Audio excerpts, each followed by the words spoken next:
Hello everyone, welcome back to Teju fellow vlogs. ఈరోజు మనము ఈజీగా కుక్కర్లో టమోటా రైస్ని ఎలా చేసుకోవాలో చూసేద్దామండి. ముందుగా దానికి కావాల్సిన పదార్థాలు టమోటా, ఆనియన్, పచ్చిమిర్చి, గరం మసాలా, ధనియాల పౌడర్, పెరుగు అండ్ బిర్యానీకి సంబంధించిన కొమ్ము, పువ్వు అన్నీ.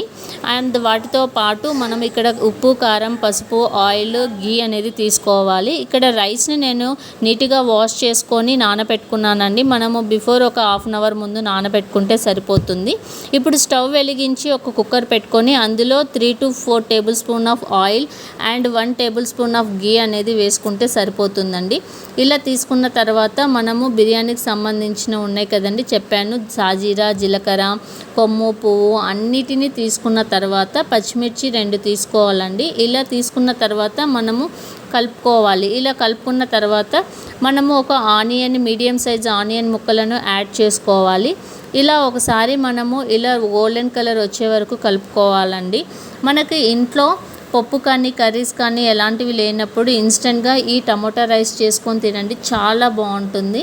ఈ ఆనియన్ ముక్కలు కొద్దిగా గోల్డెన్ కలర్ వస్తే సరిపోతుందండి. ఇలా వచ్చిన తర్వాత టమోటా ముక్కలను తీసుకోవాలి. ఇక్కడ నేను 2 టమోటాలను ముక్కలుగా, ఒక టమోటాని గుజ్జుగా తీసుకున్నాను. అంటే మనకి గుజ్జు అనేది బాగా కలిసిపోతుందండి ఈ రైస్లో, అందుకే నేను ఇక్కడ ఇలా తీసుకున్నాను. వీటితో పాటు సరిపడా ఉప్పు, కారం, పసుపు అండ్ ధనియాల పౌడరు, గరం మసాలా తీసుకోవాలి. ఇక్కడ నేను మిక్స్డ్ చేసి తీసుకున్నాను, హాఫ్ టేబుల్ స్పూన్ అనేది.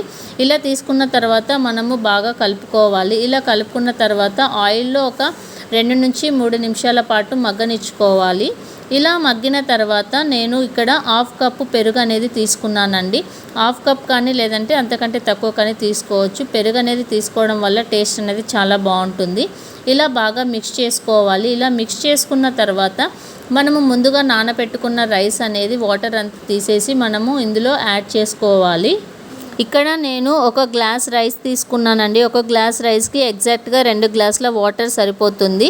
ఇంకోటి, మనము హాఫ్ అన్ అవర్ ముందు నానబెట్టుకుంటే ఒక విజిలే సరిపోతుందండి. లేదు అనుకుంటే 2 విజిల్ సరిపోతాయి. మీడియం ఫ్లేమ్లో పెట్టుకోవాలి స్టవ్ అనేది.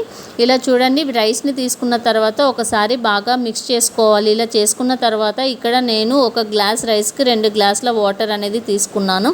ఇలా తీసుకున్న తర్వాత మనము కుక్కర్ని మూత పెట్టేసుకొని విజిల్ పెట్టుకోవాలండి. నేను ఒక విజిల్ ఇచ్చాను.